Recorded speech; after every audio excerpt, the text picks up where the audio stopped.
Mga ka-farmer, alam kong marami sa atin ang nababagabag sa mga bagong regulasyon, lalo na ang mga guidelines mula sa BFAR na nakakaapekto sa ating mga maliliit na negosyo. Ang 3 taong adjustment period na ibinigay sa atin ay mabilis na lumilipas at ang daming tanong sa ating isip. Kaya pa ba? Itutuloy pa ba? Pero tandaan natin ito.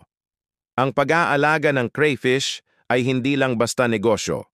Ito ay isang sining at isang paraan ng buhay. Sa bawat hamon, laging may pagkakataong maging mas matalino, mas responsable, at mas matagumpay. Hindi tayo pwedeng sumuko.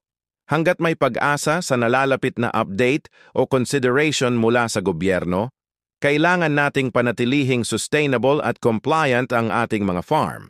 Ang solusyon ay nasa pagiging world-class small-scale farmers, mga magsasakang sumusunod sa pinakamahusay na standards.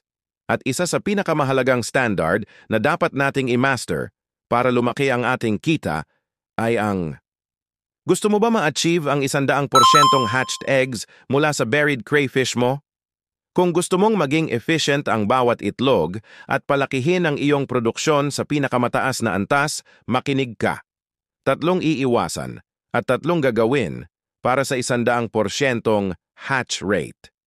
Ang 100% hatch rate ay posible at nakadepende lang ito sa stress-free na kapaligiran ng ating inahing crayfish, ang tinatawag nating buried female. Mga dapat iwasan. Stressors. Iwasan ang 3 bagay na ito dahil ito ang numero 1 killer ng itlog. Biglaang pagbabago sa tubig. Ang buried female ay napakasensitibo. Huwag mag-water change ng malakihan, halos 50% pataas, habang siya ay may itlog.